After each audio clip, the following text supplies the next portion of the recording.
Tonight, we journey to a place where towering ponderosa pines pierce the star-scattered sky above Arizona's Mogollon Rim, where the thin mountain air carries secrets that have echoed through nearly 5 decades, and where 7 working men encountered something that would shatter everything they thought they knew about what lurks beyond the reach of our headlights. What you're about to hear is not just another UFO story. It's the account of a young logger who vanished for 5 days, only to return with memories that defy explanation. It's the story of 6 men who passed polygraph tests about what they witnessed, and the story of a mystery that continues to divide believers and skeptics to this very day. But here's what makes this case different, what makes it impossible to dismiss, and what has kept investigators searching for answers for nearly 50 years. The physical evidence, the consistency of testimony, and the fact that not one of these men has ever changed their story. Take a slow, deep breath.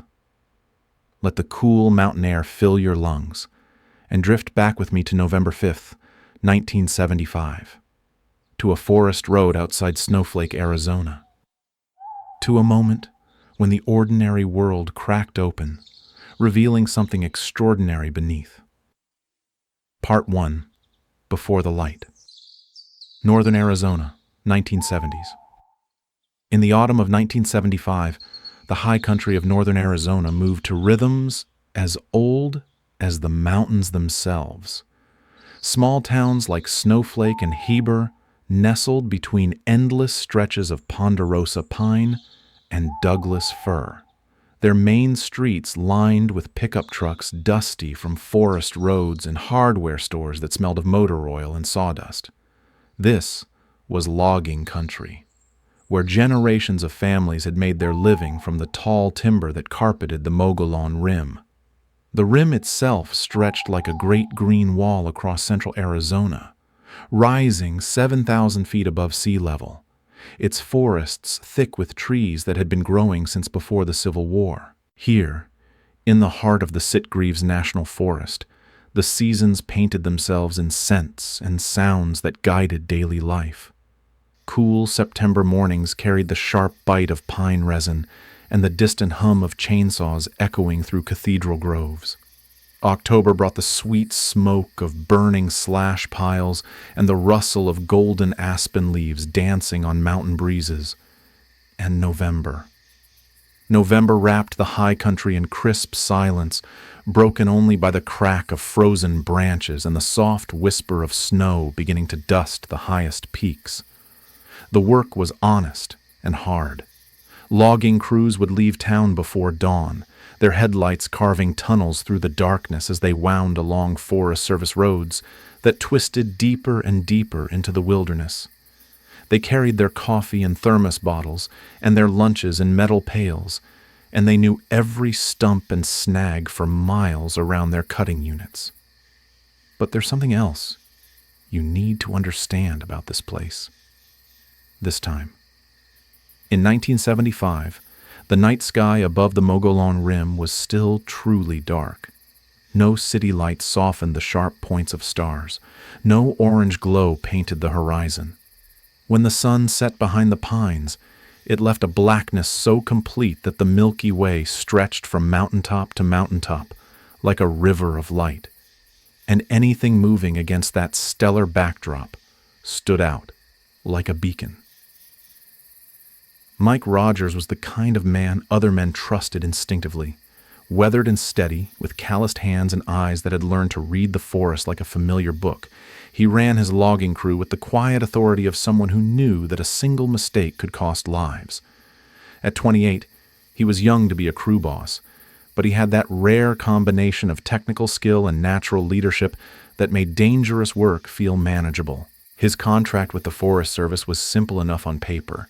Thin a stand of dense young ponderosas in the Turkey Springs area, removing the smaller trees to give the larger ones room to grow. But simple on paper and simple in practice were different things entirely. The unit was remote, accessible only by a winding dirt road that turned to mud when it rained and dust when it didn't. The trees were packed so tightly that moving equipment between them required the precision of a surgeon and the patience of a saint. Mike had chosen his crew carefully. These weren't just hired hands. They were neighbors, friends, men he'd grown up with in the small communities scattered across the high country. Travis Walton was 22, lean and wiry, with the kind of restless energy that made him volunteer for the jobs other men avoided. He'd been working in the woods since he was old enough to carry a chainsaw, following in the footsteps of his father and brothers. But Travis was different, more curious about the world beyond the forest. He read voraciously, asked questions that sometimes made people uncomfortable, and had a habit of staring up at the night sky longer than most folks thought necessary. Ken Peterson brought 15 years of logging experience and a methodical approach that balanced Travis's impulsiveness. He could read weather patterns in cloud formations and predict exactly how a tree would fall, just by studying its lean and the distribution of its branches. John Goulet and Steve Pierce were the steady center of the crew, reliable, uncomplicated, content with the rhythm of honest work and good pay. They knew every road in the forest and could navigate by starlight when necessary. Dwayne Smith was the youngest at 17, just out of high school and eager to prove himself in a man's job. He listened more than he spoke and worked with the concentrated effort of someone who understood he was still earning his place. Alan Dalis rounded out the crew, quiet, observant, with the kind of dry humor that helped pass long hours in the truck cab and made difficult days bearable. They rode to work together each morning in Mike's pickup, 7 men crowded into a space meant for 3, their shoulders touching, their lunch pails rattling against the truck bed as they bounced over forest roads. They shared stories and silences, complaints about the weather, and dreams about weekend plans. They had become, in the way of men who face danger together, a kind of family. But here's what none of them knew. What none of them could have known as they drove through the pre-dawn darkness that November morning. By evening, one of their number would be gone, vanished as completely as if the forest had simply opened up and swallowed him whole, and the rest would be left to explain the impossible. Travis Walton, a young logger. Travis Walton had grown up with sawdust in his hair and the scent of pine pitch on his clothes. The Walton family had been working these forests for generations, and Travis learned the trade the way other children learn to ride bicycles. Gradually, naturally, until it became as automatic as breathing. But there was something different about Travis that set him apart from the other loggers in Snowflake. While his co-workers talked about hunting and fishing during their lunch breaks, Travis would pull out a paperback book. Science fiction, usually. Stories about distant worlds and impossible technologies. While others focused on the trees directly in front of them, Travis had a habit of letting his gaze drift upward, studying the patches of sky visible through the forest canopy. His curiosity extended beyond books and stars. He asked questions that sometimes made people uncomfortable. Why did some people report seeing strange lights in the sky? What did the government really know about UFO sightings? Were we alone in the universe? His family and friends grew accustomed to these conversations, dismissing them as Travis being Travis. Smart, curious, maybe a little too imaginative for his own good. On the morning of November 5th, 1975, Travis woke in the small house he shared with his mother and younger brother in Snowflake. The pre-dawn air was crisp enough to make his breath visible, and frost covered the windshield of Mike Rogers' pickup when it pulled into the driveway just after 6 o'clock. The drive to the work site took 45 minutes, winding through forest roads that grew progressively narrower and more remote. Travis sat wedged between Ken Peterson and John Goulet, half listening to their conversation about weekend plans while watching the endless parade of ponderosa pines slide past the window. The day's work was routine, the kind of methodical tree felling that required constant attention, but allowed the mind to wander during the brief pauses between cuts. Travis worked steadily, his chainsaw biting through trunk after trunk of dense young pine, the sweet scent of fresh sawdust mixing with the sharper smell of bar oil and gasoline. But as the afternoon wore on, as shadows began to lengthen between the trees and the November air grew chill, something nagged at the back of his consciousness. A feeling, a sense of anticipation, as if the forest itself were holding its breath, waiting for something to happen. He couldn't have known, as he made his final cuts of the day, that within hours his name would be known around the world, that he would become the center of one of the most documented and controversial UFO cases in history, that his life would be forever divided into two parts before November 5th, 1975, and everything that came after, the contract and the clock. By late October, Mike Rogers was feeling the weight of time pressing down on his shoulders like a heavy pack. The Forest Service contract had seemed reasonable when he'd signed it back in the summer. Thin 200 acres of dense young ponderosa pine in the Turkey Springs unit, with a deadline of November 10th.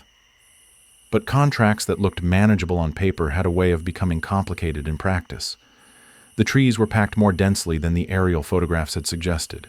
Moving equipment between them required constant maneuvering, and the narrow spacing meant that falling each tree required careful calculation to avoid damaging the ones marked to remain standing. Progress was slower than anticipated, and Mike found himself making difficult choices about overtime and weekend work. In the logging business, time truly was money. The difference between completing a contract on schedule and missing a deadline could determine whether a small crew like Mike's could afford to bid on the next job. Miss too many deadlines and word would spread through the tight-knit community of forest contractors that Rogers' crew couldn't deliver on their promises.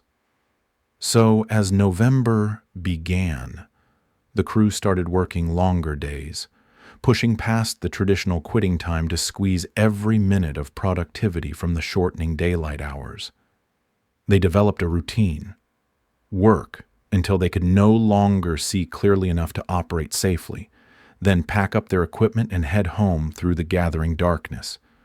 The safety protocols were automatic by now. Chainsaws cleaned and secured, fuel containers properly sealed, tools accounted for and loaded into the truck bed. The crew would gather around Mike's pickup in the growing twilight, tired but satisfied, counting the day's progress against the diminishing list of trees that still needed to come down. But there was something else in the air during those early November evenings, something that made the men pause occasionally in their work and look up through the canopy at the darkening sky. Perhaps it was just the approaching winter, the way the light changed as the days grew shorter. Perhaps it was the unusual stillness that sometimes settles over mountain forests, when the wind dies and even the smallest sounds seem to carry for miles. Or perhaps the forest was trying to tell them something, trying to warn them that on one of these lengthening evenings, their orderly routine would be shattered by an encounter that would change everything they thought they knew about what was possible in the world. November 5th dawned clear and cold, with frost covering the windshields of vehicles throughout snowflake.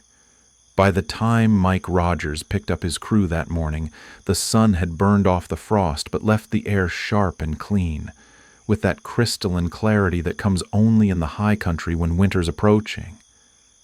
None of them could have imagined, as they drove through the familiar forest that morning, that they were heading toward an appointment with the impossible, and that by nightfall, one of their number would be gone, leaving behind only questions that would echo through the decades to come. Part 2. The Encounter. Dusk, on November 5th, 1975. The sun was already sinking toward the western ridgeline when Mike Rogers called an end to the day's cutting. Long shadows stretched between the ponderosa pines like dark fingers, and the November air carried that particular chill that signals the rapid approach of mountain darkness. The crew had made good progress. Another section of dense young trees cleared, the larger ponderosas left standing with room to grow. As they loaded their equipment into the truck bed, the familiar ritual of securing chainsaws and fuel containers, there was a sense of quiet satisfaction among the 7 men. They were tired, the good, honest tired that comes from a full day's work in the clean mountain air. Ken Peterson stretched his back and commented on the weather. Clear skies meant a cold night ahead, but also good working conditions for tomorrow. Mike Rogers started the engine, and the pickup began its slow journey back toward town along the winding Forest Service Road. The truck was crowded, as always, with 7 men pressed shoulder to shoulder in the cab and bed. Conversation was sparse. They were all thinking of hot dinners and warm houses waiting in Snowflake. The road curved gently through stands of tall pine, their trunks dark columns in the fading light. Travis Walton sat near the passenger door, watching the familiar landscape slide past. He'd traveled this route hundreds of times, knew every turn and landmark. The distinctive lightning-scarred pine, the meadow where deer often grazed at twilight, the rocky outcropping that marked the halfway point to town. But as they rounded a particular bend, something made Mike Rogers lift his foot from the accelerator. Through the trees ahead, maybe 200 yards off the road, there was a light. Not the warm, yellow glow of a campfire, not the harsh white beam of vehicle headlights. Something else entirely. A soft, unusual luminescence that seemed to hang suspended between the dark tree trunks like a piece of the sunset that had gotten lost. "What the hell is that?" someone murmured from the back of the truck. Mike slowed further, then brought the pickup to a complete stop. Through the windshield they could all see it now. The strange glow filtering through the forest, casting an amber radiance on the surrounding pine needles and tree bark. It was perfectly still, utterly silent, and absolutely unlike anything any of them had ever seen in these familiar woods. For a moment nobody spoke.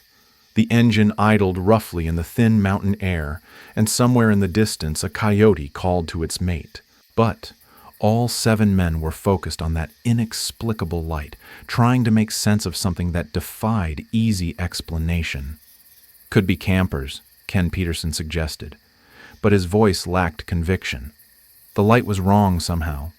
Too steady, too bright, too strangely colored to be coming from any ordinary source.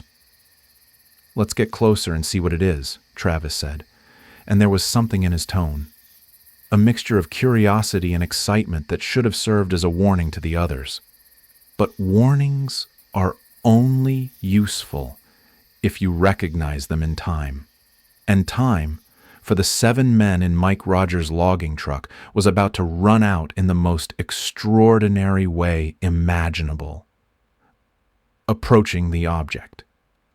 Mike Rogers eased the truck forward, gravel crunching softly under the tires as they crept closer to the source of that strange, amber glow. With each yard they advanced, the light became more defined, more clearly something that didn't belong in the familiar landscape of ponderosa pine and mountain silence. Through gaps in the trees, they could see it now. Not just a light, but the thing that was creating the light. Suspended perhaps 15 feet above a small clearing, motionless and silent, hung something that their minds struggled to categorize. Disc-shaped, or perhaps more accurately described as 2 shallow bowls pressed rim to rim, perhaps 40 feet across. Metallic-looking, radiating that soft amber luminescence that seemed to make the air itself glow.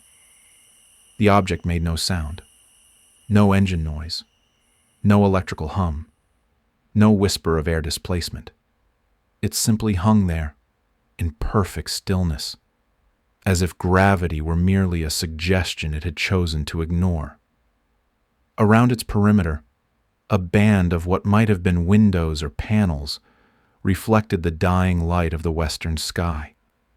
Mike brought the truck to a stop, at the edge of the clearing, maybe 60 feet from the hovering craft. The engine continued to idle, but its rough mechanical rhythm seemed suddenly harsh and primitive compared to the perfect silence emanating from the object above them. "Jesus Christ," someone whispered, and the words seemed to hang in the air like visible things.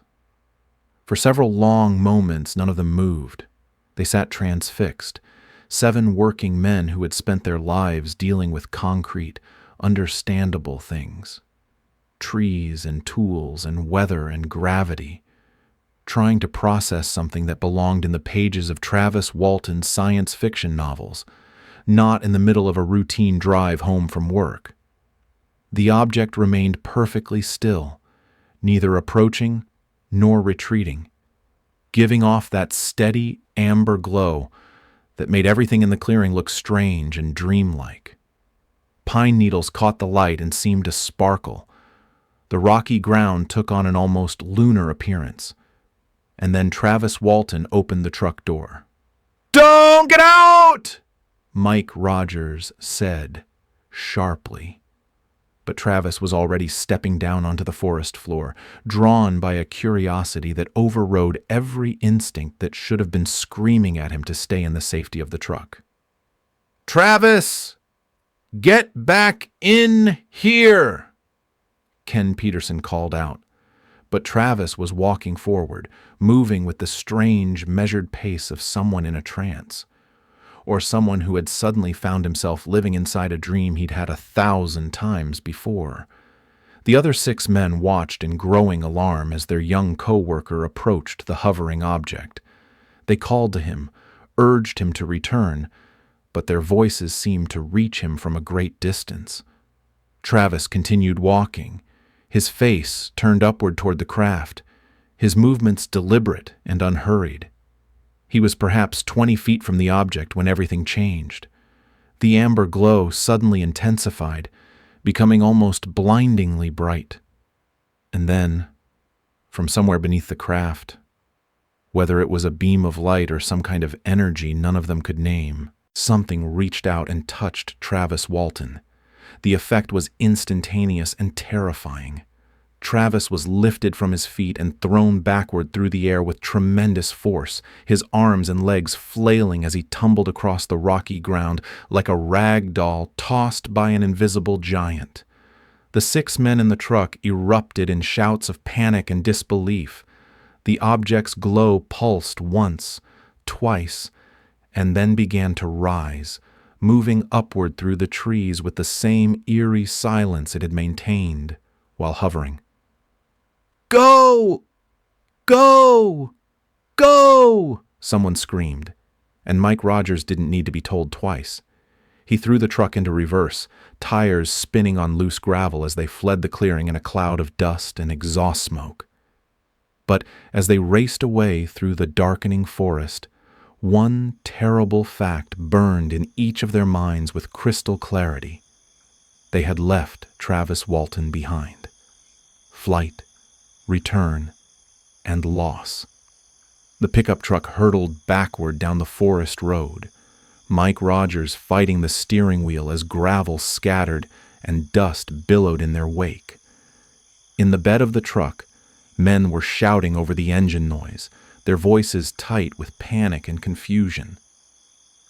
The amber glow faded behind them, swallowed by the dark columns of pine trees, but the image of Travis Walton being thrown through the air remained burned into their vision like the afterimage of a camera flash. "We have to go back," Ken Peterson was saying, his voice cracking with emotion. "We can't just leave him there." Mike found a wide spot in the road and managed to turn the truck around, his hands shaking as he gripped the wheel. The others were all talking at once. their words tumbling over each other in a cascade of fear and disbelief. What had they just witnessed? What was that thing? Where was Travis? "Maybe he's hurt," John Gillette said. "Maybe he's unconscious back there. And we just—" But even as he spoke the words, they all knew that what they had seen defied such simple explanations. The craft, for what else could they call it, had risen straight up through the forest canopy and vanished into the darkening sky, and Travis Walton had been lying motionless on the ground beneath the spot where it had hovered. Mike drove back toward the clearing with agonizing slowness, the truck's headlights carving tunnels through the gathering darkness. Every man in the vehicle was straining forward, peering through the windshield, hoping to catch sight of Travis walking along the road toward them. Injured, perhaps, but alive and explicable. But when they reached the clearing, their headlights illuminated only empty ground, pine needles scattered by the wind, a few scuff marks in the dirt that might have been footprints, and silence. The deep, encompassing silence of mountain wilderness at night. "Travis," they called, their voices echoing off the surrounding trees. "Travis." They spread out with flashlights, searching every shadow, every depression in the ground, every place where a man might have fallen and been unable to respond. Dwayne Smith, the youngest of the crew, kept looking up at the sky as if expecting the craft to return. Steve Pierce walked in widening circles around the spot where Travis had fallen, his flashlight beam dancing across pine needles and granite outcroppings. But Travis Walton was simply gone, vanished as completely as if he had never existed at all. The temperature was dropping rapidly now, the way it does in the high country when the sun disappears and the thin mountain air can no longer hold the day's warmth. Their breath came in visible puffs, and the beam of their flashlights seemed to grow dimmer with each passing minute. "We have to call the sheriff," Mike Rogers finally said, his voice hollow with the weight of responsibility. "We have to report this." The drive back to Heber was the longest 45 minutes any of them had ever experienced. They rode in near silence, each man lost in his own thoughts, trying to process what they had witnessed and dreading the conversations that lay ahead. How do you explain the impossible? How do you tell a sheriff's deputy that your coworker has been abducted by a UFO? But one thing was certain. Travis Walton was gone. And somewhere in the vast darkness above the Mogollon Rim, questions were multiplying like stars appearing in the clear November sky. Questions that would haunt these 6 men for the rest of their lives, and questions that would soon capture the attention of the entire world. The forest kept its secrets, as forests always do. But this secret was different. This secret had witnesses. And this secret was about to become the most controversial UFO case in American history. Part 3. The 5 Days. Night search and first reports. The Navajo County Sheriff's Office in Holbrook was not accustomed to reports of missing persons involving unidentified flying objects. When the call came in just after 8 o'clock on the evening of November 5th, Deputy Chuck Ellison initially wondered if he was dealing with a prank, or perhaps a hunting accident that had been embellished by panic and darkness. But the voices on the other end of the line were sober, shaken, and disturbingly consistent. 6 men, all local residents with solid reputations, all telling the same impossible story about a coworker who had vanished after approaching a mysterious craft in the woods near Turkey Springs. Sheriff Marlon Gillespie had been in law enforcement for 15 years. He'd handled his share of missing persons cases, and he knew that the first few hours were crucial. Whatever had actually happened to Travis Walton, whether it involved unidentified aircraft or something far more mundane, the young man was somewhere out there, in the November cold, and mountain nights could be deadly to someone unprepared for the dropping temperatures. Within an hour, search teams were organizing in the parking lot of the Heber Ranger Station. Volunteers arrived from throughout the small communities scattered across the high country. Ranchers and loggers, Forest Service employees and local business owners, people who understood wilderness and knew how quickly the mountain forests could claim someone who was lost or injured. The search dogs arrived from Flagstaff just after midnight, their handlers explaining the process to Sheriff Gillespie in the harsh glare of vehicle headlights. The dogs would need something with Travis's scent, clothing from his house perhaps, or something he had handled recently. They would work outward from the clearing where he had last been seen, following scent trails that might lead to wherever he had gone. But even as the handlers spoke, there was something in their voices that suggested they understood the limitations of their methods.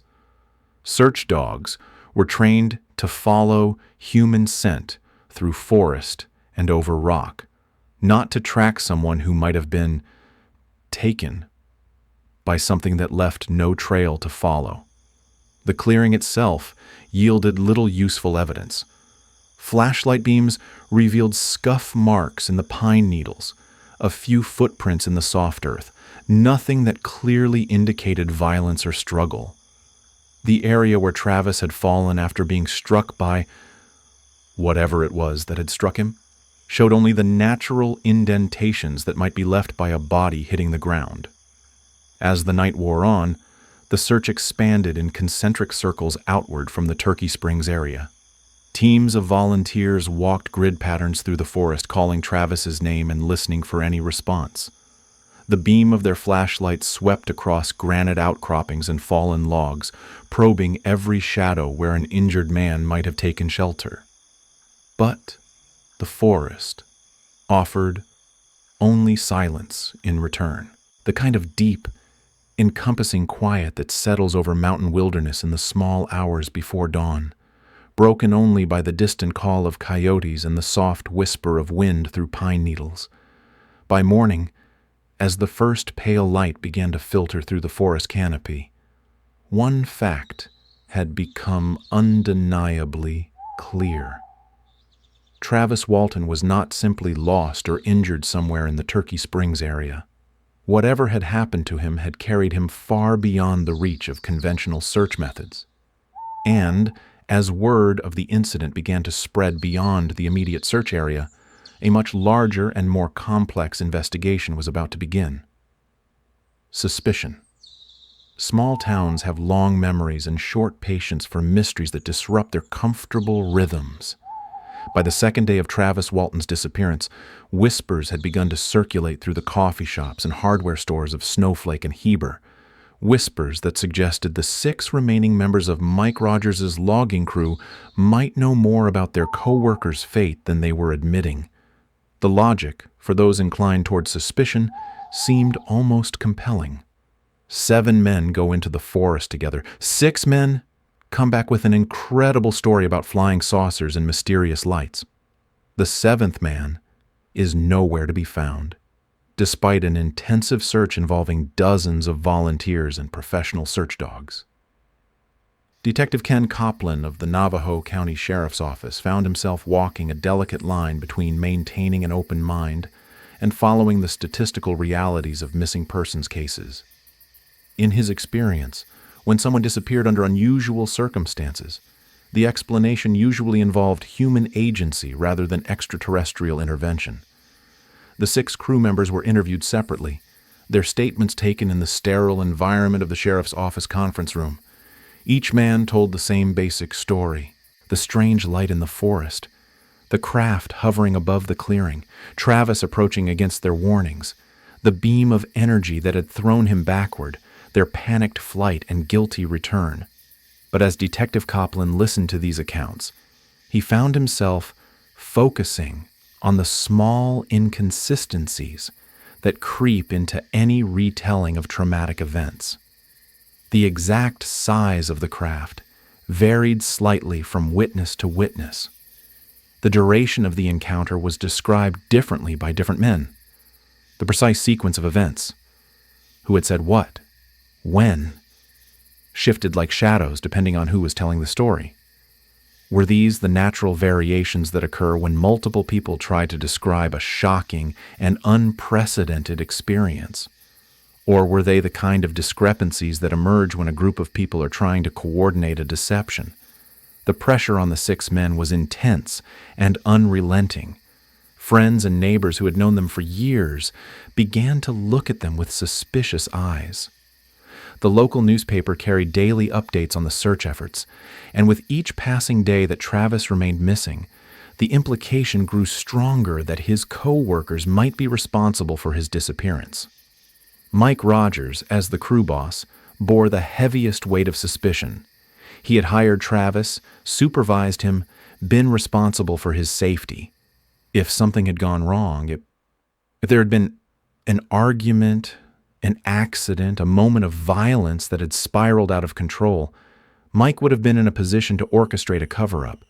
But those who knew Mike Rogers found such speculation almost impossible to believe. He was a man of quiet integrity, someone who had built his reputation on reliable work and honest dealing. The idea that he could be involved in harming Travis Walton, much less concocting an elaborate UFO hoax to cover his tracks, seemed inconsistent with everything his neighbors thought they knew about his character. Still, the questions persisted. Where was Travis Walton? Why had the search dogs failed to find any trace of him?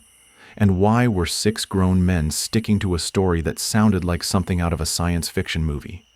As the investigation deepened, one thing became increasingly clear. This case wouldn't be resolved by conventional police work alone. The truth, whatever it might be, lay somewhere beyond the reach of standard investigative procedures. And time was running out. With each passing hour, the chances of finding Travis Walton alive, assuming he was still somewhere on Earth to be found, grew smaller and smaller. Polygraph tests. On the 3rd day of Travis Walton's disappearance, Detective Ken Copland made a decision that would forever change the nature of the investigation. If the 6 crew members were telling the truth about what they had witnessed, then conventional police work was inadequate to resolve the case.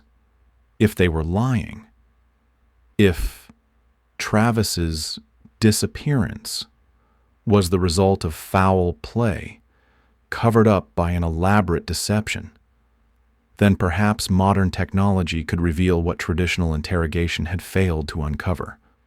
The polygraph examiner arrived from Phoenix on November 8th, carrying his equipment in a nondescript briefcase and wearing the quiet, professional demeanor of someone accustomed to probing for truth in difficult circumstances. Cy Gilson had been administering lie detector tests for law enforcement agencies throughout Arizona for over a decade, and he had developed a reputation for methodical precision and unshakable objectivity. The process was explained to each crew member separately. The polygraph machine would monitor their physiological responses: heart rate, blood pressure, breathing patterns, skin conductance, while they answered a series of carefully crafted questions about the events of November 5th. The machine couldn't actually detect lies, Gilson explained, but it could identify the stress responses that typically accompany deception. The questions were direct and unambiguous. Did you see an unidentified flying object on November 5th? Did Travis Walton leave the group voluntarily? Do you know what happened to Travis Walton? Are you lying about any aspect of your statement regarding Travis Walton's disappearance? One by one, 5 of the 6 crew members were connected to the polygraph machine. The process was tedious and nerve-wracking. Sensors attached to fingers and chest, blood pressure cuffs inflated and deflated, the rhythmic scratching of the machine's pens recording every physiological fluctuation on moving strips of paper. And one by one, 5 of the crew members passed their examinations.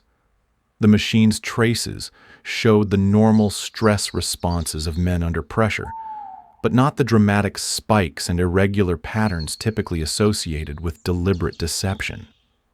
According to the polygraph results, Ken Peterson, John Gillette, Steve Pierce, Dwayne Smith, and Alan Dallas were telling the truth about what they had witnessed in the forest. Mike Rogers' test results were less conclusive. The polygraph traces showed irregular patterns that might indicate deception, or might simply reflect the enormous stress of being the crew boss whose employee had vanished under impossible circumstances. Cy Gilson classified the results as inconclusive, neither supporting nor contradicting Rogers' account of the events. The polygraph results created a new set of questions as puzzling as the original disappearance. If 5 of the 6 witnesses were telling the truth, then something extraordinary had indeed occurred in the Turkey Springs area. But polygraph tests, as Detective Copland knew, were not admissible in court precisely because they were not infallible. People could sometimes beat the machine through training or natural psychological characteristics, and the tests measured stress responses, not absolute truth. Still, the results shifted the investigation in a fundamental way. Instead of focusing primarily on the possibility that the crew members had harmed Travis Walton and concocted a UFO story to cover their crime, investigators now had to seriously consider the possibility that something genuinely unexplained had occurred. But what? And where was Travis Walton, and how long could a missing person investigation continue when the primary working theory involved forces beyond the reach of conventional law enforcement? The answer to that last question would come sooner than anyone expected. Because even as Cy Gilson was packing up his polygraph equipment on the evening of November 10th, Travis Walton was about to reappear as suddenly and mysteriously as he had vanished. Travis returns. The payphone outside the Heber gas station rang at 12:05 a.m. on November 11th, its harsh metallic sound cutting through the mountain silence like an alarm. Grant Neff, Travis's brother-in-law, had been dozing fitfully in his living room, maintaining the vigil that the Walton family had kept since Travis's disappearance 6 days earlier. The voice on the other end of the line was weak, disoriented, barely recognizable. "Grant, this is Travis. I'm at the phone booth in Heber. Please come get me." Grant Neff later described that moment as the longest few seconds of his life. The voice was unmistakably Travis, but there was something wrong with it. A hollow, exhausted quality that spoke of trauma beyond easy description. "Travis, where have you been? Are you all right? Just come get me, please. I'm hurt. I want to go home." The drive to Heber normally took 15 minutes, but Grant Neff made it in less than 10. His pickup truck sliding around mountain curves as he raced through the darkness toward the gas station. His mind churned with questions and emotions. Relief that Travis was alive. Confusion about where he had been. Concern about his condition. The figure standing beside the phone booth was recognizably Travis Walton, but changed in ways that were immediately apparent even in the dim light of the gas station's security lamp. He had lost weight. Perhaps 15 pounds from a frame that had never carried much extra bulk. His face was gaunt, his eyes hollow and unfocused, and he moved with the careful, uncertain gait of someone recovering from a serious illness. "Travis, where have you been?" Grant asked as he helped his brother-in-law into the truck cab. Travis's response was fragmented, confused. "I don't know. I was in this place. There were these beings. I thought I'd only been gone a few hours." The reunion at the Walton family home was emotional and bewildering. Travis's mother, Mary, broke down in tears of relief at seeing her son alive. His brother, Dwayne, embraced him carefully, shocked by how thin and fragile Travis felt. But even as they celebrated his return, it became clear that Travis was profoundly disoriented and exhausted. Dr. Howard Candle, a physician from Snowflake, was called to examine Travis in the early morning hours. What he found was a young man showing signs of dehydration and severe stress, but no obvious physical injuries. Travis's weight loss was significant but not life-threatening. His vital signs were stable, though he appeared to be in a state of emotional and psychological shock. "Where have you been for the past 5 days?" Dr. Candle asked gently. Travis's answer would become the foundation for one of the most detailed and controversial alien abduction accounts in UFO history.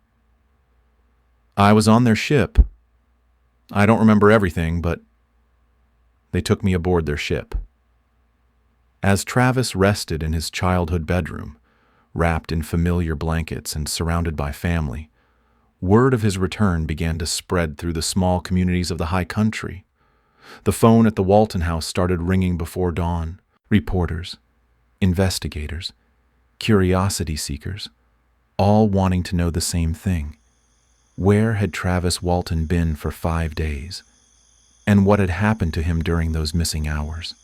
The answers Travis would provide in the days to come would challenge everything that rational people thought they knew about what was possible in the world.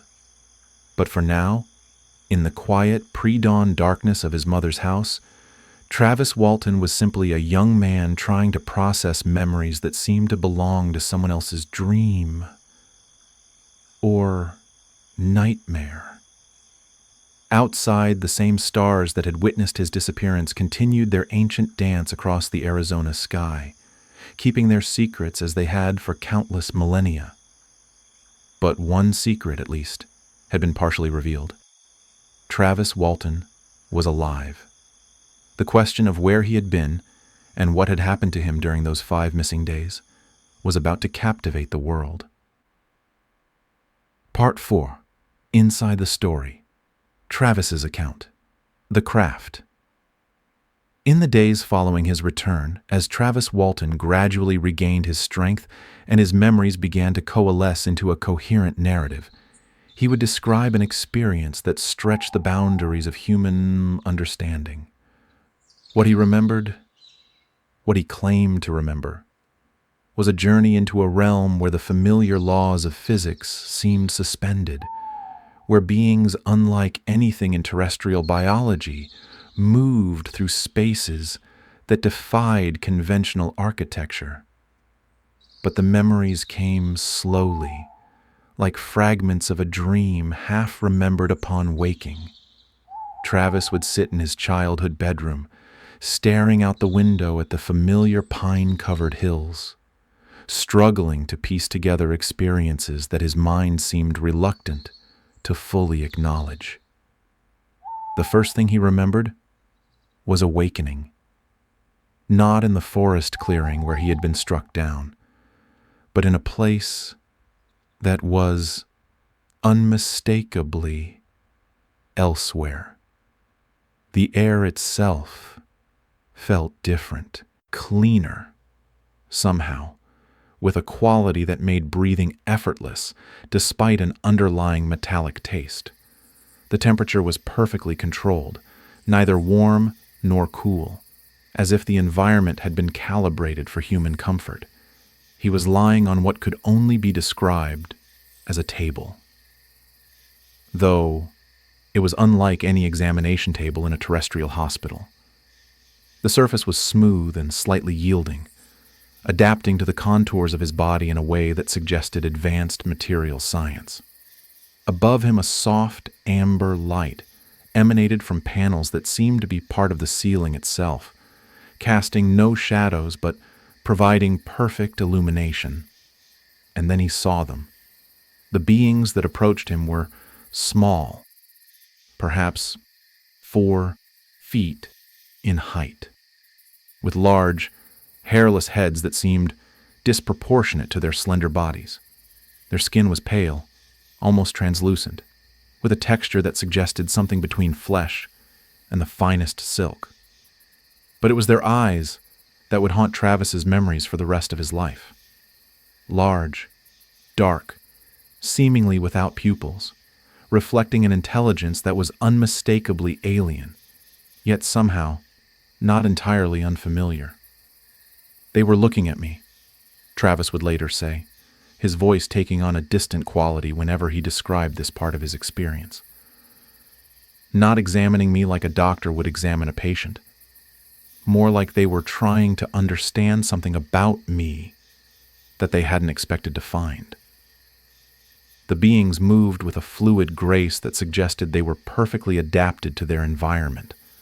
They seemed to communicate with each other without speaking, perhaps through some form of telepathy, or perhaps through sensory modalities that humans simply couldn't perceive.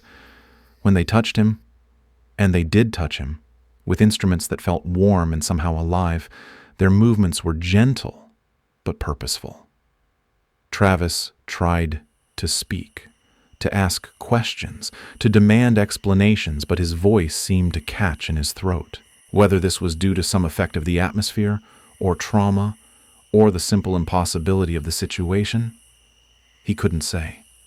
But he found himself unable to produce more than whispered fragments of words. Time in that place seemed to move differently. What felt like hours might have been minutes, or perhaps days. The amber light never changed, never dimmed or brightened, giving no sense of the passage of time that humans use to orient themselves in reality. Travis drifted in and out of consciousness, or what he assumed was consciousness, sometimes aware of the beings moving around him, sometimes lost in a dreamlike state where memories and sensations blended together in impossible combinations. At some point, he couldn't say when. They placed something over his face. Not a mask exactly, but a device that seemed to mold itself to his features, covering his nose and mouth with a material that felt organic yet artificial. The moment it touched his skin, his breathing became easier, deeper, as if the device was somehow optimizing his respiratory function. But perhaps the most unsettling aspect of the entire experience was the sense that the beings were surprised by his presence as he was by theirs. There was something in their movements, their apparent communications with each other, that suggested his awakening had not been part of their plan. They seemed to be improvising, adapting to a situation they hadn't fully anticipated. And then, just as suddenly as it had begun, that phase of his experience ended. The amber light faded, consciousness slipped away, and Travis Walton found himself once again adrift in a darkness that might have been sleep or unconsciousness, or something else entirely. When awareness returned, he would find himself in a very different place, a space that seemed designed for beings much more like himself. The town reacts. News of Travis Walton's return spread through the small communities of northern Arizona like ripples across a still pond, reaching first the immediate neighbors and family friends, then expanding outward to encompass the entire network of interconnected relationships that define rural life. By noon on November 11th, the parking lot of the Snowflake Cafe was filled with pickup trucks and conversations conducted in hushed, excited tones. The initial reaction was overwhelmingly one of relief. Travis Walton was alive, apparently unharmed, and back with his family. Whatever had happened to him during those 5 missing days, the worst fears, that he had died of exposure in the mountain cold, or fallen victim to some violent crime, had been laid to rest. But as the details of his account began to circulate, relief gave way to a more complex mixture of emotions. UFO abduction was not a topic that the practical, down-to-earth residents of Snowflake and Heber were particularly comfortable discussing. These were people who dealt in concrete realities, timber prices and weather patterns, livestock and farming equipment. The idea that one of their neighbors had been taken aboard an extraterrestrial spacecraft challenged fundamental assumptions about how the world worked. Mary Walton, Travis's mother, found herself at the center of a storm of attention that she was ill-equipped to handle. Reporters began calling the house at all hours, asking for interviews and photographs. Curiosity seekers drove slowly past the family property, hoping to catch a glimpse of the young man who claimed to have traveled to another world. The simple rhythm of small-town life was disrupted by the sudden intrusion of a story that seemed to belong in the tabloid newspapers rather than the high country of Arizona. The reactions of Travis's co-workers were particularly telling. The 6 men who had witnessed his disappearance found themselves vindicated by his return, but also burdened by the implications of his account. If Travis was telling the truth about what had happened to him, then their own impossible story was suddenly much more credible. But credibility brought its own problems. Media attention, skeptical questioning, and the uncomfortable realization that their lives had been permanently altered by a single evening in the forest. Mike Rogers, as the crew boss, felt a special weight of responsibility. He had hired Travis, supervised him, been present when whatever had happened occurred. Some people in town began to look at him with a mixture of suspicion and awe, as if his proximity to such an extraordinary event had somehow marked him as different from his neighbors. The local churches struggled with how to respond to the Walton case. Some pastors saw it as confirmation of biblical teachings about otherworldly beings and divine mysteries. Others worried that the story would lead their congregations away from faith and toward dangerous speculation about extraterrestrial life. The theological implications of Travis's account were as complex as the scientific ones. But perhaps the most significant reaction came from the children in Snowflake schools. Unlike the adults who approached the story with varying degrees of skepticism and discomfort, the children accepted Travis's account with the natural openness that characterizes young minds. They asked their teachers earnest questions about space travel and alien life. They drew pictures of flying saucers in their notebooks. They transformed the Walton incident into playground games and after-school conversations. In many ways, the children's reaction pointed toward a future when Travis Walton's experience would be seen not as an isolated anomaly, but as part of a larger pattern of reported encounters with non-human intelligence. But in 1975, in the small towns of northern Arizona, such possibilities seemed as remote as the stars themselves. As the initial excitement began to settle into a more sustainable rhythm of curiosity and speculation, one thing became clear. The Walton incident had permanently altered the character of these quiet mountain communities.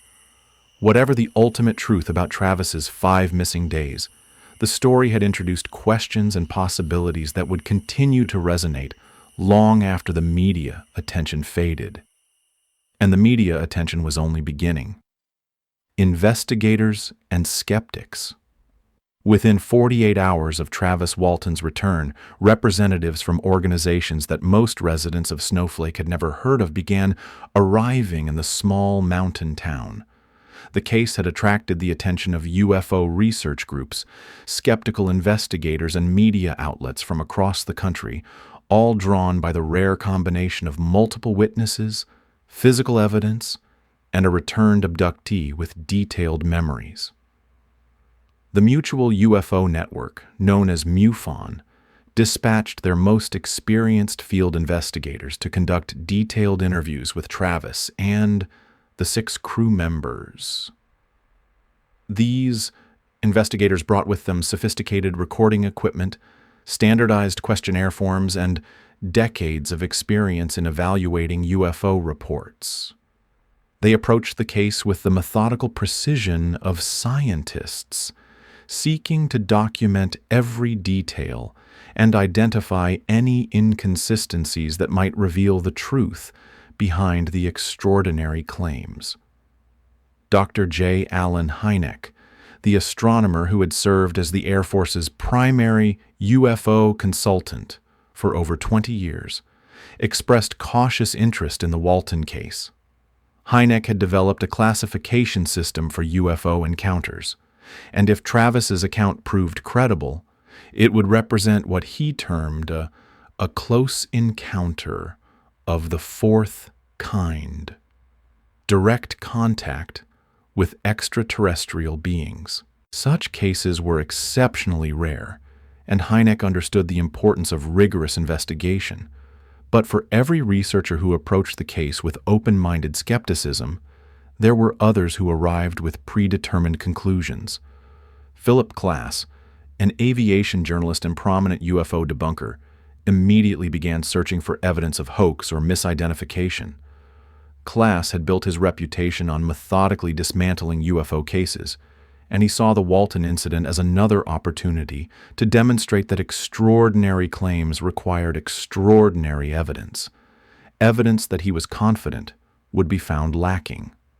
The National Enquirer, a tabloid newspaper with a circulation in the millions, offered the crew members $5,000 for exclusive rights to their story. The offer created its own controversy. Did the financial incentive compromise the credibility of the witnesses? Or was it simply fair compensation for the disruption that the incident had brought to their lives? The investigation process itself became almost as controversial as the original incident. Different researchers employed different methodologies, asked different questions, and reached different conclusions. Some focused on the consistency of the witnesses' testimony. Others examined the physical evidence from the forest site. Still others attempted to recreate the lighting conditions and atmospheric factors that might have contributed to a misidentification. Polygraph tests were administered multiple times by different examiners, with varying results. Some tests supported the credibility of the witnesses. Others were inconclusive. The limitations of polygraph technology became a subject of heated debate among investigators who had hoped that science could provide definitive answers to questions that seemed to transcend scientific understanding. Dr. Leo Sprinkle, a psychologist from the University of Wyoming who specialized in studying alleged alien abduction cases, conducted extensive interviews with Travis using hypnotic regression techniques. Under hypnosis, Travis recalled additional details about his experience. The texture of surfaces aboard the craft, the appearance of control panels and displays, the emotional undertones of his interactions with the beings he encountered. But hypnotic regression was itself a controversial technique. Critics argued that hypnosis could create false memories as easily as it could recover repressed ones. The human mind, they pointed out, was remarkably adept at constructing elaborate narratives to fill gaps in memory, especially when guided by leading questions from well-intentioned investigators. As weeks turned to months, the investigation of the Walton case began to reveal as much about the investigators as it did about the incident itself. Each researcher brought their own assumptions, methodologies, and biases to the process. The case became a kind of Rorschach test, revealing what different people were prepared to believe about the nature of reality and the possibility of contact with non-human intelligence. But through all the controversy and debate, one fact remained constant. 7 men had entered the forest on November 5th, 1975, and experienced something that had fundamentally altered their understanding of what was possible in the world. Whether that something was extraterrestrial contact, elaborate hoax, or some form of misperception remained hotly debated. What was not debated was the sincerity of the witnesses. Even the most skeptical investigators acknowledged that the crew members appeared to genuinely believe their account of what had occurred. The question was not whether they were lying, but whether they were correct in their interpretation of what they had experienced. And that question would continue to divide researchers, investigators, and the general public for decades to come. Part 5. Meaning and Echoes. What might have happened? In the years following Travis Walton's return from his 5-day absence, researchers, scientists, and investigators have proposed numerous theories to explain what occurred in the forest near Turkey Springs on November 5, 1975. Each theory carries its own weight of evidence and implication, and each reflects the world view and methodology of those who propose it. The naturalistic explanations begin with the possibility of misperception, amplified by group psychology. Could the crew have witnessed a conventional phenomenon? Perhaps ball lightning, a plasma discharge, or an unusual atmospheric effect, and interpreted it through the lens of popular UFO mythology? Ball lightning, while rare, does occur in mountainous regions during certain atmospheric conditions. It can appear as glowing, spherical objects that hover silently before disappearing. The electromagnetic effects associated with such phenomena might explain Travis's apparent unconsciousness and the crew's panicked flight. But this theory struggles to explain Travis's 5-day absence. If he had been knocked unconscious by an electrical discharge, where had he been during those missing days? Search dogs had covered the immediate area thoroughly, and the November cold would have made survival without shelter unlikely for someone in an unconscious or confused state. Dr. Michael Persinger, a neuroscientist who has studied the effects of electromagnetic fields on human consciousness, has proposed that certain geological formations can generate localized electromagnetic anomalies. These fields, he suggests, might trigger hallucinations, alter memory formation, and create the subjective experience of missing time.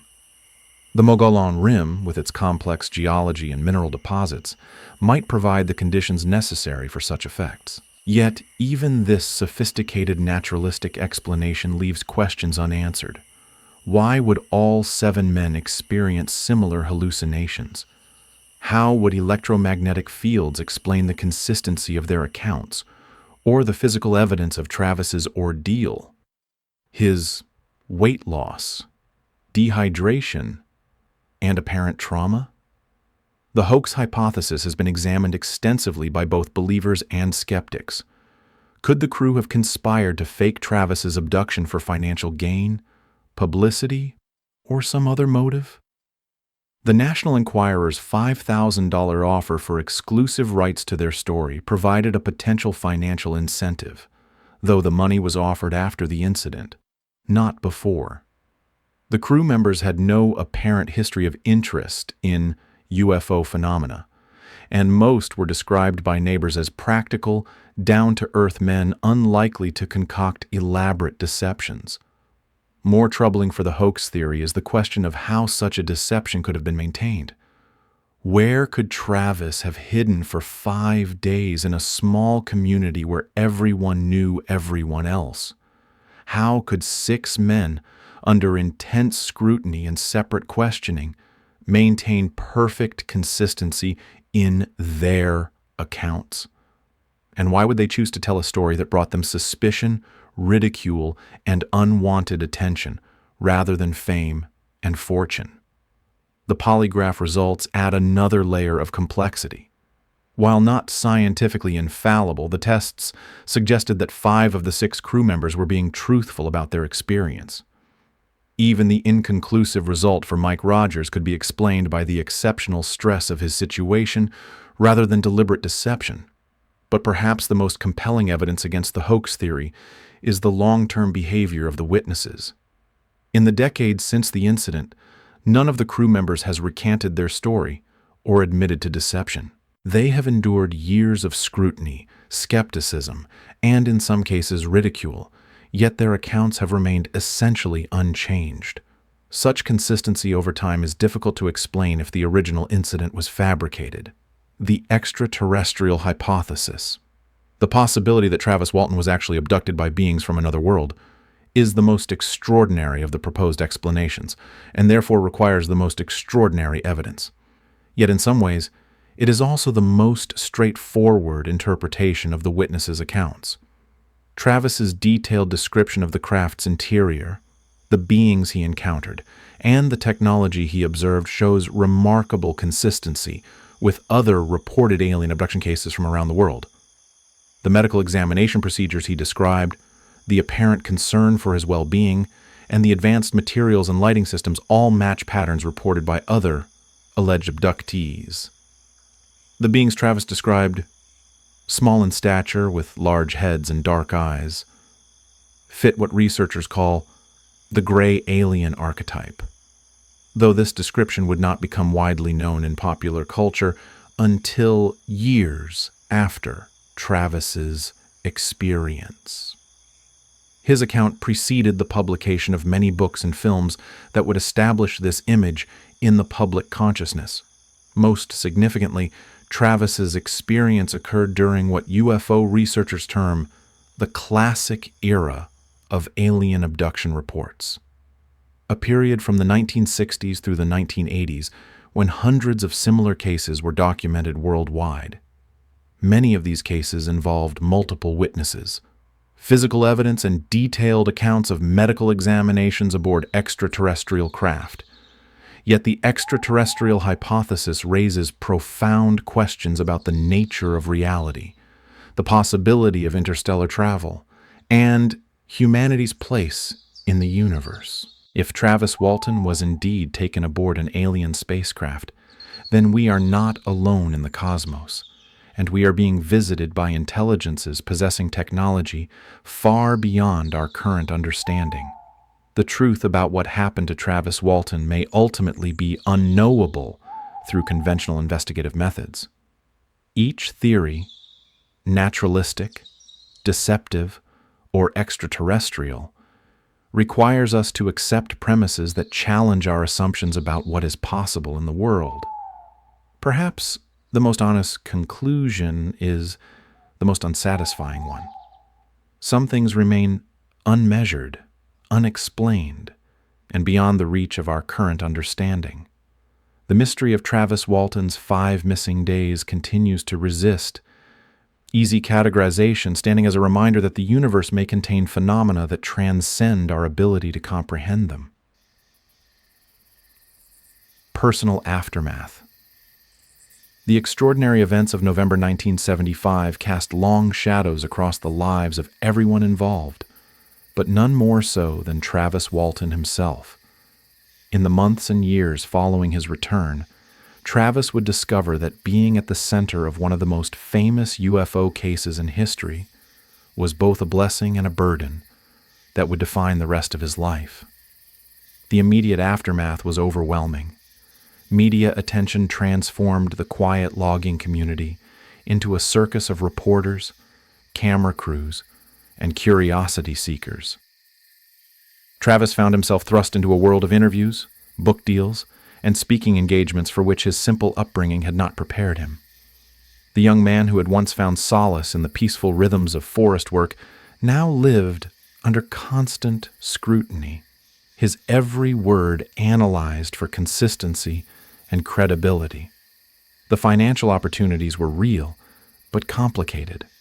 Travis's book, The Walton Experience, published in 1978, became a bestseller and provided him with income that far exceeded what he could have earned as a logger. Speaking engagements at UFO conferences and paranormal conventions offered additional revenue, but also required him to relive the most traumatic experience of his life for audiences hungry for details about alien contact.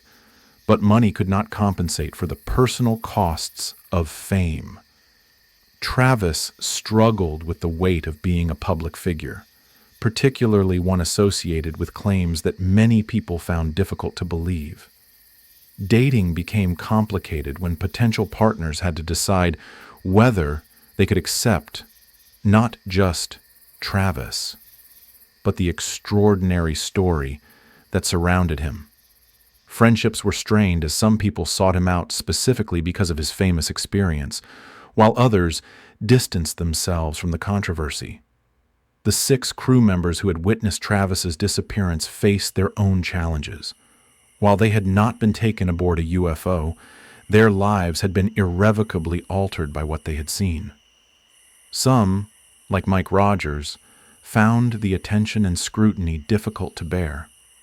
The questioning of their credibility, the suggestions that they might be lying or deluded, took a toll on men who had always valued their reputations for honesty and reliability. Ken Peterson, John Gillette, Steve Pierce, Dwayne Smith, and Alan Dallas had to navigate the complex social dynamics of a small community, where some neighbors viewed them as heroes who had witnessed something extraordinary, while others saw them as either victims of delusion or participants in an elaborate hoax. The logging industry, with its emphasis on practical skills and no-nonsense attitudes, was not particularly welcoming to those associated with UFO phenomena.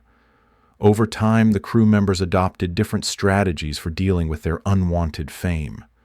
Some chose to speak publicly about their experience, participating in documentaries and conferences.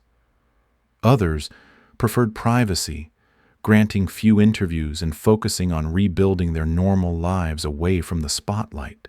But all of them carried the weight of that November evening, the knowledge that they had witnessed something that challenged fundamental assumptions about reality. The psychological impact of the experience was profound and lasting. Travis struggled with what would now be recognized as symptoms of post-traumatic stress disorder.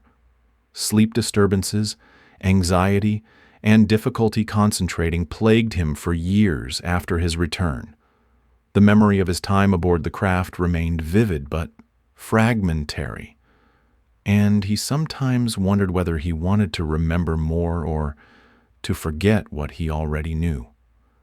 Professional counseling was not readily available in rural Arizona in the 1970s, and even if it had been, the unique nature of Travis's trauma made it difficult to find therapists equipped to help him process his experience. How do you treat someone who claims to have been abducted by aliens? The medical and psychological communities had no established protocols for such cases. Family relationships were also affected by the ongoing attention and controversy. Travis's mother, Mary, found herself defending her son's credibility to skeptical neighbors and intrusive reporters. His siblings had to decide how public they wanted to be about their brother's experience, balancing family loyalty with their own desires for privacy. Perhaps most challenging was the question of identity. Who was Travis Walton beyond the young man who claimed to have been taken aboard a UFO? In the years following the incident, he would work to establish himself as more than just an abduction story, pursuing other interests, developing relationships, and building a life that encompassed but was not defined by those 5 missing days in November. The passage of time brought some relief from the intense public scrutiny, but it also brought new challenges. As UFO research evolved and new cases came to light, Travis's experience was constantly re-examined and reinterpreted.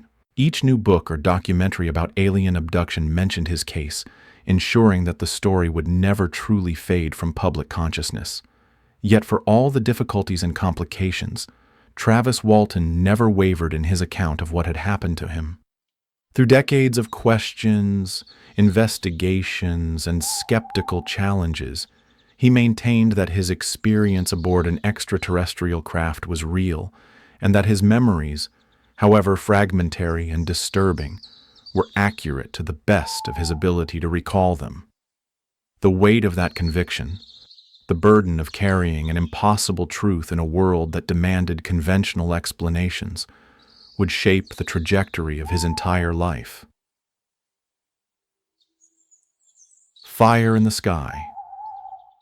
18 years after Travis Walton's disappearance and return, Hollywood discovered his story. In 1993, Paramount Pictures released Fire in the Sky, a major motion picture starring D.B. Sweeney as Travis and Robert Patrick as Mike Rogers. The film brought the Walton incident to a mass audience, but it also fundamentally altered how the story would be remembered and understood by future generations. The movie took significant dramatic liberties with the actual events, compressing the timeline, changing character relationships, and most controversially, depicting Travis's experience aboard the alien craft in far more terrifying terms than his actual account suggested.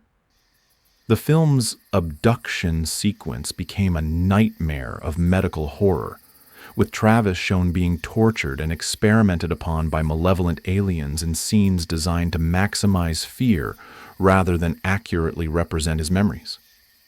Travis Walton himself had mixed feelings about the Hollywood treatment of his experience.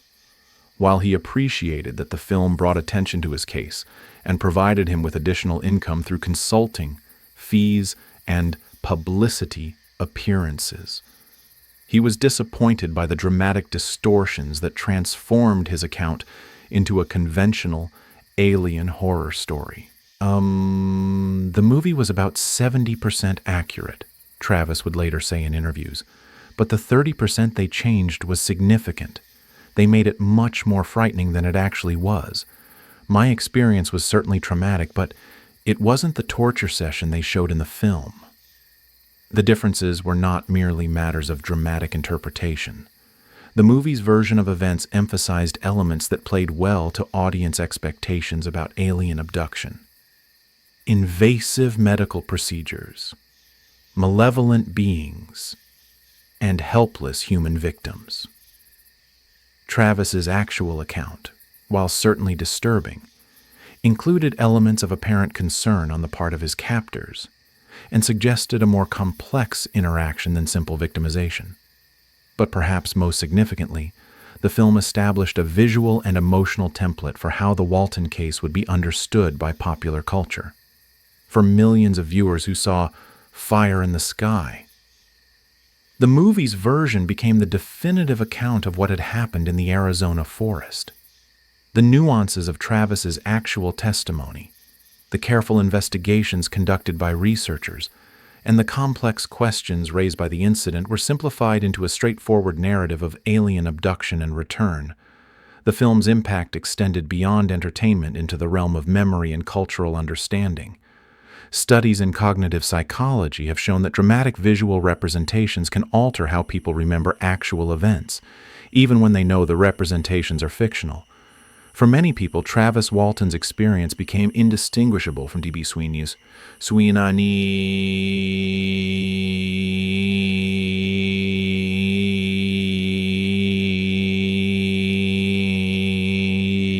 In the real, Travis's carefully documented account was overshadowed by Hollywood's interpretation.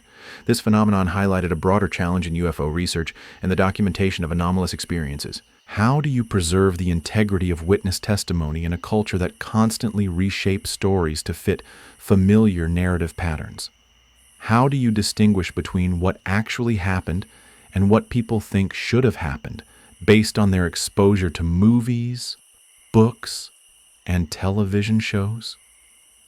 Travis found himself in the peculiar position of having to correct misconceptions about his own experience that had been created by a movie supposedly based on his life. Speaking at conferences and in interviews, he would often begin by explaining how the film differed from his actual memories, a task that became more necessary as the movie reached wider audiences than his book or testimony ever had. The success of Fire in the Sky also marked a turning point in how Travis's story was perceived within the UFO research community. Some investigators worried that the Hollywood treatment had contaminated the case, making it impossible to separate the original testimony from the cultural overlay created by the film. Others argued that the movie's popularity had brought valuable attention to a well-documented case that deserved serious study. For Travis personally, the film represented both vindication and frustration. On one hand, the fact that a major studio had invested millions of dollars in telling his story suggested that his experience was considered credible enough to interest mainstream audiences. On the other hand, the liberties taken with his account meant that the movie might ultimately do more to obscure the truth than to reveal it. The legacy of Fire in the Sky continues to influence how the Walton case is understood today. Internet discussions of the incident often focus more on the movie's dramatic scenes than on the careful documentation compiled by investigators. New generations of UFO enthusiasts encounter Travis's story through film rather than through research, creating a distorted foundation for their understanding of what actually occurred. Yet, despite these complications, the movie also ensured that Travis Walton's name would not be forgotten.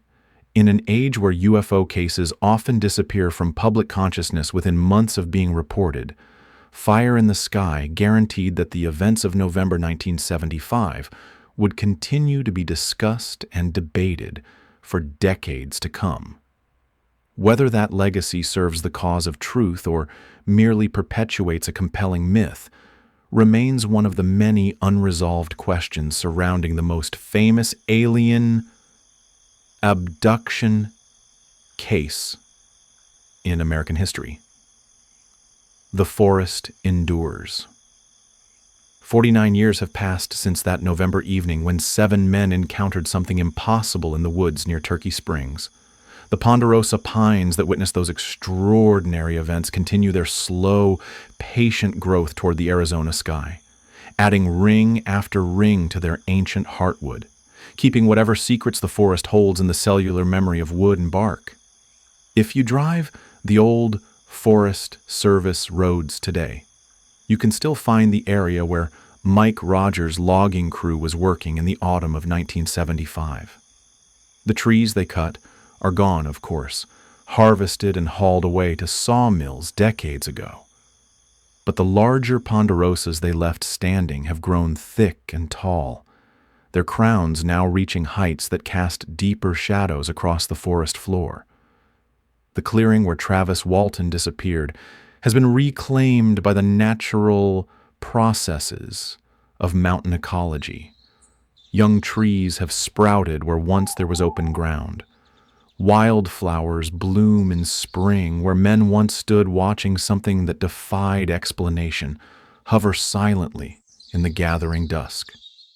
The forest has healed itself, as forests always do, erasing the visible traces of human presence, while absorbing those events into the deeper mysteries that wilderness holds.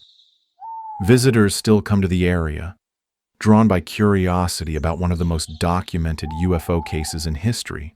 They park along the dirt roads and walk into the woods with cameras and metal detectors, hoping to find some trace of what happened here, some piece of physical evidence that might resolve the questions that have persisted for nearly half a century.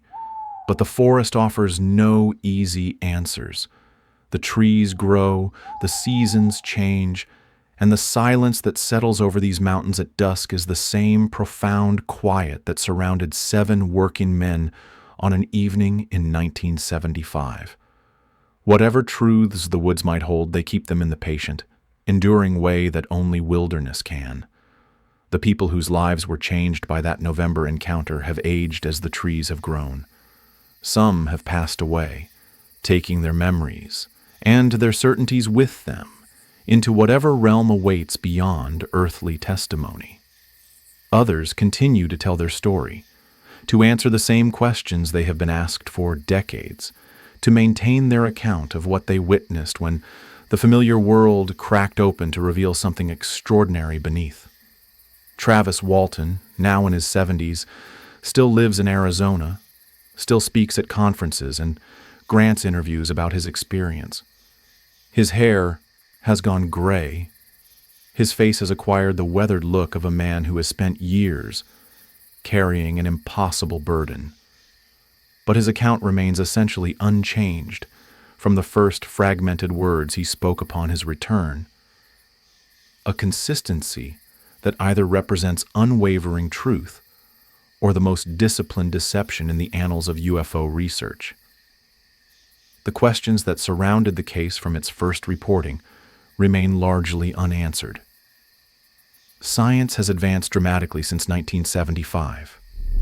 We have sent probes to the outer planets, decoded the human genome, and developed technologies that would have seemed miraculous to the logging crew who encountered something inexplicable in the Arizona forest. Yet, These advances have brought us no closer to understanding what happened during those 5 days when Travis Walton was missing. Perhaps that is as it should be. Perhaps some mysteries are meant to remain mysterious, serving not as problems to be solved, but as reminders of how much we still don't know about the universe we inhabit. The cosmos is vast beyond human comprehension, filled with phenomena that challenge our assumptions about what is possible and what is real. The forest above Turkey Springs continues its ancient cycles, indifferent to human questions about truth and impossibility. The pines grow, seasons turn, and the night sky stretches overhead with the same star patterns that have guided travelers and dreamers for millennia. Somewhere among those distant points of light may lie answers to questions that began on a forest road in 1975. But, for now, the trees keep their counsel, the stars maintain their silence, and the mystery of Travis Walton's 5 missing days remains what it has always been. A story that challenges us to consider possibilities that exist just beyond the reach of our understanding, in that liminal space where the known world touches something altogether stranger and more wonderful than we have yet learned to imagine. Epilogue: The Long Drive. Home. The pickup truck moves slowly through the mountain darkness, its headlights carving a tunnel of yellow light through the endless colonnade of ponderosa pines. The bench seat that once held 7 working men now carries only memories and questions, the weight of testimony that has echoed through nearly 5 decades without resolution. This is the same road where everything changed on that November evening in 1975. The same curves, the same trees, the same star-scattered sky stretching overhead like a vast, dark ocean dotted with islands of light. The forest holds its secrets as it always has, patient and eternal, indifferent to human certainties about what is real and what is possible. 7 men entered these woods as ordinary people living ordinary lives in the familiar world of chainsaws and logging contracts, pickup trucks and paychecks. 6 men emerged with a story that would challenge everything they thought they knew about the universe and humanity's place within it. And one man, one young logger with a curiosity about the night sky, returned with memories that belong to no earthly experience. The road winds on through the darkness, carrying us back toward the lights of small towns, nestled in mountain valleys, back toward the comfortable certainties of daily life and rational explanation. But behind us, in the deeper darkness of the forest, questions linger like shadows between the trees. What did Travis Walton experience during those 5 missing days? Where do we go when we vanish from the known world? And what does it mean for our understanding of reality when the impossible becomes not just possible, but documented, witnessed, and remembered? The stars offer no answers, only their ancient light and the profound silence of cosmic distances. But perhaps the questions themselves are more important than any answers we might find. Perhaps wonder is its own reward, and the mystery of what lies beyond our current understanding is what keeps us reaching toward something greater than ourselves. The truck's engine hums its mechanical lullaby as we drive through the mountain night, leaving the Turkey Springs area behind, but carrying its questions with us into an uncertain future. Somewhere overhead, beyond the reach of headlights and the familiar comfort of forest roads, the universe stretches on in all its vast, mysterious complexity. And in that darkness, among stars too distant to name and phenomena too strange to categorize, the truth about Travis Walton's extraordinary journey waits patiently for the day when human understanding finally catches up with the wonders that surround us. Until then, we have only the story itself, the testimony of 7 men who encountered something impossible in the Arizona forest, and the enduring mystery of 5 days that challenged everything we thought we knew about the world we inhabit.